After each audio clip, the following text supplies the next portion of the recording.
Tahukah kamu bahwa ada sebuah makhluk yang bukan manusia, bukan sahabat, bahkan bukan hewan, namun ia menangis karena berpisah dengan Rasulullah Sallallahu Alaihi Wasallam. Dan yang lebih mengejutkan, yang menangis itu hanyalah sebatang kayu. Kisah ini terjadi di Masjid Nabawi.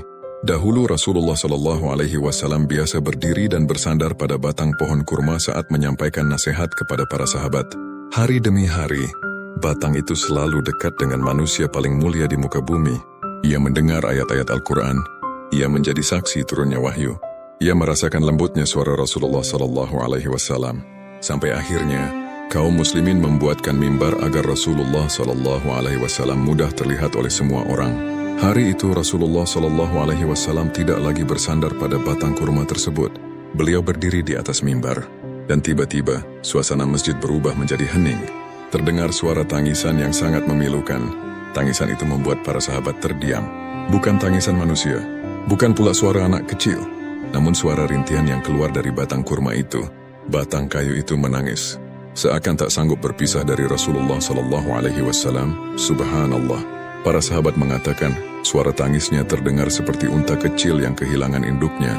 Lalu Rasulullah Sallallahu Alaihi Wasallam turun dari mimbar. Beliau mendekati batang kurma itu dan memeluknya dengan penuh kasih sayang. Detik itu juga, tangisnya berhenti. Masjid menjadi hening.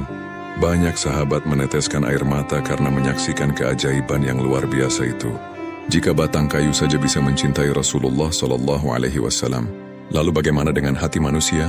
Mengapa hari ini banyak hati terasa kosong, mudah gelisah, mudah marah, dan jauh dari ketenangan? Mungkin karena kita terlalu jauh dari Rasulullah Sallallahu Alaihi Wasallam, jarang bersolawat, jarang mempelajari sunnahnya, jarang mengenal perjuangan hidup beliau.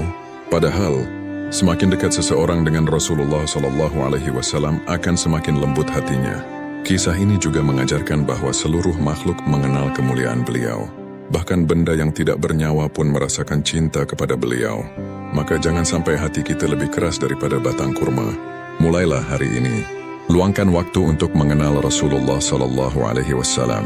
Baca kisah hidup beliau, pelajari sunnahnya, perbanyak salawat. Karena iman bukan hanya tentang banyaknya ibadah, tetapi juga tentang seberapa besar cinta kita kepada Rasulullah Sallallahu Alaihi Wasallam.